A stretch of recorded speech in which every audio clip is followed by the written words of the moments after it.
মানুষ চাইলে অনেক কিছু করতে পারে। মানুষ চাইলে সুন্দরভাবে আমল করে জান্নাতে যেতে পারে। আবার যদি মানুষ চায় গুনাহের কাজ করে জাহান্নামেও চলে যেতে পারে। আল্লাহ কোনো বাধা দিবেন না। একজন মানুষ যদি চায় যে সে সিনেমা হলে যাবে, তাহলে তার জন্য সিনেমা হলের দরজা খোলা। আবার একজন মানুষ যদি চায় যে সে মসজিদে আসবে নামাজ পড়ার জন্য, তার জন্য মসজিদের দরজা সব সময় খোলা থাকে। আল্লাহ তাআলা এই দুনিয়াতে সব মানুষকে ছেড়ে দিয়েছেন, কিন্তু ছেড়ে দিয়েছেন এই কথার মধ্যে কিন্তু আরেকটি কথাও লুকায়িত আছে। আল্লাহ তাআলা নাটাই কিন্তু আল্লাহর হাতেই রেখেছেন। আল্লাহ বলেন, তুমি চলতে থাকো, যেমনই ভাবে পারো চলতে থাকো, কিন্তু নাটাই কিন্তু আমার হাতের মধ্যেই আমি রেখেছি। একটা সময় হবে আমি টান মারব, সাথে সাথেই তোমাকে আমার কাছে চইলা আসতে হবে। যদি গুনাহ নিয়ে আসো তাহলে জাহান্নাম ছাড়া আর কোনো উপায় নেই। আর যদি নেকের কাজ লইয়া আসো তাহলে জান্নাত ছাড়া তোমার কোনো রাস্তা নাই। প্রিয় দর্শক, যে ব্যক্তি জান্নাতে যাবে তার কপালটা কতই না ধন্য হবে। তাই আসুন আজকে এই সোমবার আমরা মাগরিব নামাজের পর অথবা এশারের নামাজের পর এই 12টি জিকির করে আল্লাহর দরবার থেকে জান্নাত কামনা করি। নবীজি সাল্লাল্লাহু আলাইহি ওয়াসাল্লাম বলেন, যে ব্যক্তি আল্লাহর কাছে 3 বার জান্নাত চায়, আল্লাহ রব্বুল আলামিনের জান্নাত আল্লাহ তাআলাকে বলতে থাকেন, ও আল্লাহ, আপনি আপনার এই নগণ্য গোলাম বান্দাবান্দিটাকে আমি জান্নাতকে দিয়ে দিন। সুবহানাল্লাহ। প্রিয় দর্শক, তো আজকের ভিডিও থেকে চলুন আমরা একে একে প্রত্যেকটি জিকিরের সাথে পরিচিত হয়ে নেই। 1 নাম্বার যে জিকিরের কথা বলবো সেই জিকিরটি হলো হাসবুনাল্লাহু ওয়া নি'মাল ওয়াকিল, নি'মাল মাওলা ওয়া নি'মান নাসির। কোনো ব্যক্তি যদি দুনিয়াতে আল্লাহ পাককে অভিভাবক হিসেবে পেতে চায়, সে যেন এই জিকিরটা বেশি বেশি পরিমাণে করে, অর্থাৎ হাসবুনাল্লাহু ওয়া নি'মাল ওয়াকিল, নি'মাল মাওলা ওয়া নি'মান নাসির। ইনশাআল্লাহ সে দুনিয়াতে রব্বুল আলামিনকে অভিভাবক হিসেবে পেয়ে যাইবে, আখিরাতেও রব্বুল আলামিনকে অভিভাবক হিসেবে পেয়ে যাইবে ইনশাআল্লাহ। হাঁটতে চলতে এই জিকির অবশ্যই অবশ্যই করব ইনশাআল্লাহ। 2 নাম্বার যে জিকিরের কথা বলবো সেই জিকিরটা হলো রদিতু বিল্লাহি রব্বা ওয়া বিল ইসলামি দীনা ওয়া বি মুহাম্মাদিন সাল্লাল্লাহু আলাইহি ওয়াসাল্লামা নাবিয়্যা ওয়া রাসূলা। নবীজি বলেন, অর্থাৎ আমি আল্লাহ তাআলাকে রব হিসেবে, ওয়া বিল ইসলামি দীনা ইসলামকে ধর্ম হিসেবে, ওয়া বি মুহাম্মাদিন সাল্লাল্লাহু আলাইহি ওয়াসাল্লামা নাবিয়্যা ওয়া রাসূলা, নবী মুহাম্মদ সাল্লাল্লাহু আলাইহি ওয়াসাল্লামকে নবী ও রাসূল হিসেবে পেয়ে সন্তুষ্ট। নবীজি বলেন, তার জন্য আল্লাহর জান্নাত অবধারিত হয়ে যায়। সুবহানাল্লাহ। তাই প্রিয় দর্শক, আমরা হাঁটতে চলতে উঠতে বসতে বলবো রদিতু বিল্লাহি রব্বা ওয়া বিল ইসলামি দীনা ওয়া বি মুহাম্মাদিন সাল্লাল্লাহু আলাইহি ওয়াসাল্লামা নাবিয়্যা ওয়া রাসূলা। ইনশাআল্লাহ রব্বুল আলামিন আমাদেরকে জান্নাত দান করবেন ইনশাআল্লাহ। আমরা সবাই জানি যে প্রতিটা মানুষকে যখন কবরের মধ্যে রেখে আসা হয়, তখন ফেরেশতারা তাকে 3টি প্রশ্ন করে, তোমার রব কে, তোমার ধর্ম কি, তোমার নবী কে। প্রিয় দর্শক, আপনি জানলে অত্যন্ত খুশি হবেন যে এই 3টি প্রশ্ন এই রদিতু বিল্লাহি রব্বা ওয়া বিল ইসলামি দীনা ওয়া বি মুহাম্মাদিন সাল্লাল্লাহু আলাইহি ওয়াসাল্লামা নাবিয়্যা ওয়া রাসূলা এই বাক্যের মধ্যে রয়েছে। চলুন আমরা একটু খুঁজে বের করি। আপনাকে কবরে প্রশ্ন করা হবে, তোমার রব কে? আপনি দুনিয়াতে বলেছেন রদিতু বিল্লাহি রব্বা, আমি আল্লাহ তাআলাকে রব হিসেবে দেখেছেন। প্রিয় দর্শক, এই যে প্রশ্নের উত্তর বের হয়ে গেছে। আপনাকে কবরে প্রশ্ন করা হবে, তোমার ধর্ম কি? আপনি তো দুনিয়াতে বলেছেন ওয়াবিল ইসলামি দীনা, আমি ইসলামকে ধর্ম হিসেবে। এই যে আবারও সেই প্রশ্নের উত্তর পেয়ে গেছেন। আপনাকে ফেরেশতারা সর্বশেষ প্রশ্নের উত্তর করবে, তোমার নবীকে? আপনি দুনিয়ায় থাকতে বলেছেন ওয়াবি মুহাম্মাদিন সাল্লাল্লাহু আলাইহি ওয়াসাল্লামা নাবিয়্যা ওয়া রাসূলা, আমি নবী মুহাম্মদ সাল্লাল্লাহু আলাইহি ওয়াসাল্লামকে নবী ও রাসূল হিসেবে পেয়ে সন্তুষ্ট। এই প্রশ্নের উত্তরও কিন্তু আপনি পেয়ে গেছেন। তাই প্রিয় দর্শক, সর্বোপরি যোগফল দাঁড়াইল কি, যে ব্যক্তি এই 3টি বাক্য বেশি বেশি পরিমাণে দুনিয়াতে বলতে পারবে, সে গহীন কবরের মধ্যে যখন তাকে ফেরেশতারা বসিয়ে প্রশ্ন করবে তোমার রব কে, তোমার ধর্ম কি, তোমার নবী কে, সে সাথে সাথেই বলতে পারবে সেই প্রশ্নের উত্তরগুলো। তাই হাঁটতে চলতে উঠতে বসতে রদিতু বিল্লাহি রব্বা ওয়াবিল ইসলামি দীনা ওয়াবি মুহাম্মাদিন সাল্লাল্লাহু আলাইহি ওয়াসাল্লামা নাবিয়্যা ওয়া রাসূলা ইনশাআল্লাহ পাঠ করার চেষ্টা করব। রব্বুল আলামিন যদি চায়, যদি কবুল করে নেয়, জান্নাত দান করে দিলেও দিতে পারেন। কারণ নবীজি বলেন, যে ব্যক্তি এই বাক্যটা বলবে তার জন্য আল্লাহ তাআলার পক্ষ থেকে জান্নাত অবধারিত হয়ে যায়। সুবহানাল্লাহ, আল্লাহু আকবার।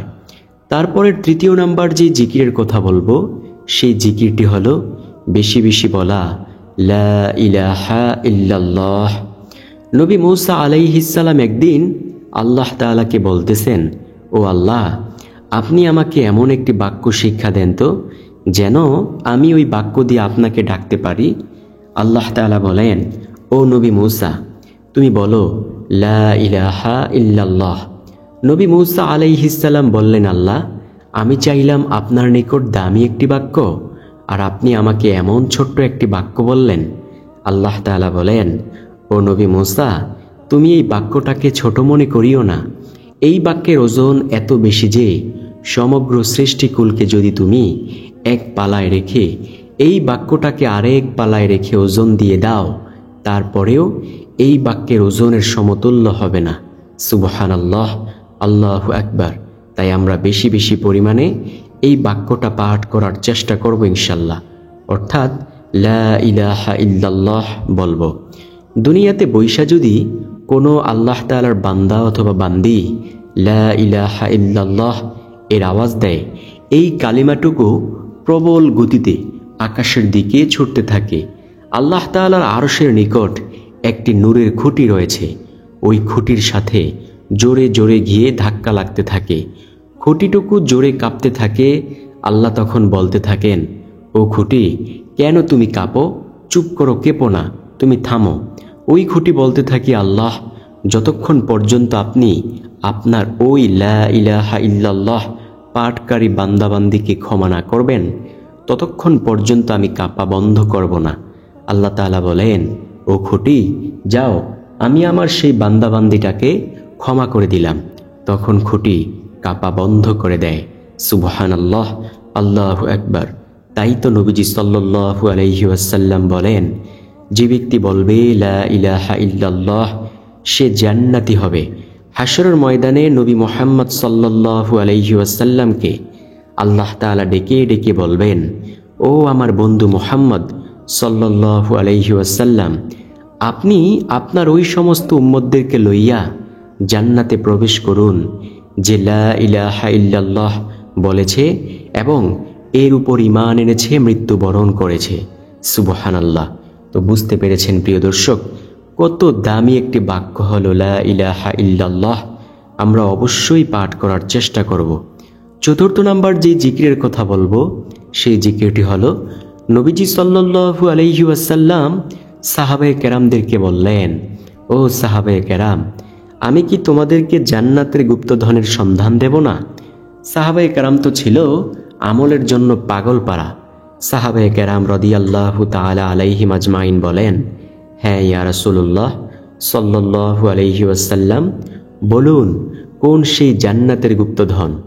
নবীজি সাল্লাল্লাহু আলাইহি ওয়াসাল্লাম বলেন, যে ব্যক্তি বেশি বেশি পরিমাণে লা হাওলা ওয়ালা কুওয়াতা ইল্লা বিল্লাহ পাঠ করবে, সে জান্নাতের গুপ্তধনের সন্ধান পেয়ে যাবে। সুবহানাল্লাহ। তাই যদি জান্নাতের গুপ্তধনের সন্ধান পেতে চান, বেশি বেশি লা হাওলা ওয়ালা কুওয়াতা ইল্লা বিল্লাহ পাঠ করুন। এছাড়াও যে ব্যক্তি এটা বেশি বেশি পরিমাণে পাঠ করবে, তাকে রব্বুল আলামিন ঋণ থেকে বেঁচে থাকার তৌফিক দান করবেন, তাকে গাইবীভাবে ধন সম্পদ দান করবেন, তার রিজিকের মধ্যে বরকত দিবেন, তাকে সর্বপ্রকার বালা মুসিবত থেকে আল্লাহ পাক হেফাজত করবেন ইনশাআল্লাহ। তো প্রিয় দর্শক, হাঁটার সময় পায়ের কাজ থাকে, হাতেরও একটু কাজ থাকে, হাত নাড়াচাড়া করতে হয়, পা নাড়াচাড়া করতে হয়, কিন্তু জবানের কোনো কাজ থাকে না। ইনশাআল্লাহ যদি আমরা প্রতিদিন কমপক্ষে 5 বার করেও পড়তে পারি লা হাওলা ওয়ালা কুওয়াতা ইল্লা বিল্লাহ, তাহলে দেখেন তো 1 মাসে কতবার হয়।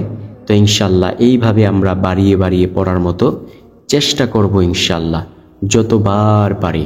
5ম নাম্বার যেই জিকিরের কথা বলবো সেই জিকিরটি হলো ইয়া জাল জালালি ওয়াল ইকরাম বলা। নবীজি সাল্লাল্লাহু আলাইহি ওয়াসাল্লাম দেখলেন এক ব্যক্তি মুনাজাত ধরেছেন, মুনাজাতের মধ্যে তিনি ইয়া জাল জালালি ওয়াল ইকরাম বলে দোয়া করছেন।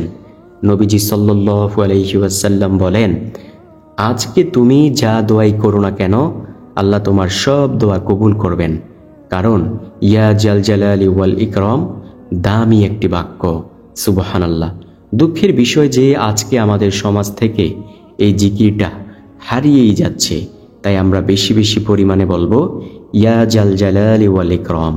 6ষ্ঠ নম্বর জিকির হলো নবীজি সাল্লাল্লাহু আলাইহি ওয়াসাল্লাম বলেন, কারো যদি মুনাজাত আল্লাহর দরবারে কবুল করানোর প্রয়োজন পড়ে, তাহলে সে যেন মুনাজাতের মধ্যে একেবারে শেষ পর্যায়ে 3 বার ইয়া আরহামার রহিমিন বলে আল্লাহ তার সব মুনাজাত কবুল করবেন ইনশাআল্লাহ। এছাড়াও নবীজি মুনাজাতের একটা কৌশল শিখিয়ে দিয়েছেন। নবীজি একদিন একজন মুসল্লিকে বললেন, ও হে ভাই মুসল্লি, তুমি যেই দোয়া করেছো, তুমি দোয়াতে তাড়াহুড়া করেছো, শোনো, তুমি দোয়ার শুরুতেই সর্বপ্রথম আল্লাহর প্রশংসা করবে, তারপর আমি নবীর কিছু প্রশংসা করবে, তারপর তোমার নিজের জন্য, তোমার পাড়া প্রতিবেশীর জন্য, তোমার ভাই বেরাদারদের জন্য দোয়া করবে। ইনশাআল্লাহ তোমার দোয়া আল্লাহ কবুল করবেন ইনশাআল্লাহ। তো প্রিয় দর্শক, 7ম নম্বর যে জিকিরের কথা বলবো সেই জিকিরটা হলো সুবহানাল্লাহি ওয়া বিহামদিহি বলা।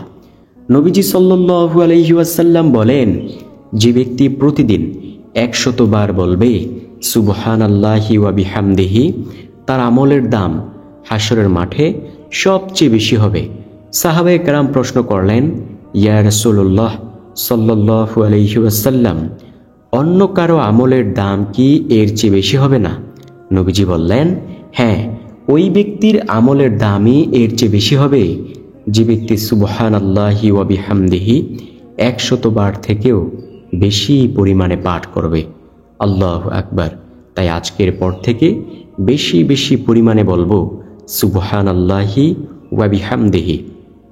নবীজি আরো বলেন, কোনো ব্যক্তি যদি দৈনিক 100 বার বলতে পারে সুবহানাল্লাহি ওয়া বিহামদিহি, তাহলে তার গুনাহের পরিমাণ যদি সমুদ্রের ফেনারাশির সমতুল্য হয়ে থাকে, তারপরেও রব্বুল আলামিন সেই গুনাহগুলোকে ক্ষমা করে দিবেন। সুবহানাল্লাহ, আল্লাহু আকবার। তারপরের যে জিকিরের কথা বলবো সেই জিকিরটি হলো, অর্থাৎ 8ম নম্বর জিকির হলো সুবহানাল্লাহিল আযীমি ওয়া বিহামদিহি। নবীজি বলেন, এই পৃথিবীতে যত কিছুর উপর সূর্য উদিত হয় সব কিছুর চাইতে দামি বাক্য হলো সুবহানাল্লাহিল আযীমি ওয়া বিহামদিহি। সুবহানাল্লাহ, আল্লাহু আকবার। 9ম নম্বর যে জিকিরের কথা বলবো সেই জিকিরটা হলো বেশি বেশি পরিমাণে বলবেন সুবহানাল্লাহ, সুবহানাল্লাহ, সুবহানাল্লাহ। নবীজি সাল্লাল্লাহু আলাইহি ওয়াসাল্লাম বলেন, যে ব্যক্তি একবার সুবহানাল্লাহর আওয়াজ দেয়, রব্বুল আলামিন 7 আসমান ও 7 জমিনের মধ্যবর্তী যত ফাঁকা জায়গাগুলো রয়েছে সব জায়গাগুলো আল্লাহ তাআলা নেক দ্বারা পরিপূর্ণ করে দেন। সুবহানাল্লাহ, আল্লাহু আকবার। রব্বুল আলামিন তার জন্য জান্নাতে একটি বৃক্ষ রোপণ করেন। ওই বৃক্ষের ছায়া এত লম্বা হয় যে দ্রুতগামী ঘোড়া যদি 500 বছর পর্যন্ত দৌড়ায়, তারপরেও সেই বৃক্ষের ছায়া অতিক্রম করতে পারবে না।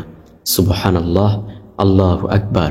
10ম নম্বর যে জিকিরের কথা বলবো সেই জিকিরটা হলো নবীজি সাল্লাল্লাহু আলাইহি ওয়াসাল্লাম বলেন, যে ব্যক্তি বলবে সুবহানাল্লাহি ওয়ালহামদুলিল্লাহি ওয়ালা ইলাহা ইল্লাল্লাহু ওয়াল্লাহু আকবার, যেমনইভাবে শীতকালীন সময়ে গাছের পাতাগুলো ঝরে পড়ে যায়, ঠিক তেমনইভাবে তার আমলনামা থেকে গুনাহের ময়লাগুলো ঝরে পড়ে যাবে। সুবহানাল্লাহ, আল্লাহু আকবার। নবীজি সাল্লাল্লাহু আলাইহি ওয়াসাল্লাম ও আবু হুরায়রা রাদিয়াল্লাহু তাআলা আনহু কোনো এক জায়গায় যাচ্ছেন। নবীজি আবু হুরায়রাকে ডেকে বললেন, ও আবু হুরায়রা দেখো। এই বলে নবীজি একটি গাছের ডাল ধরলেন, জোরে ঝাঁকি দিলেন, এতে করে ওই গাছের কিছু পাতা ঝরে পড়ল।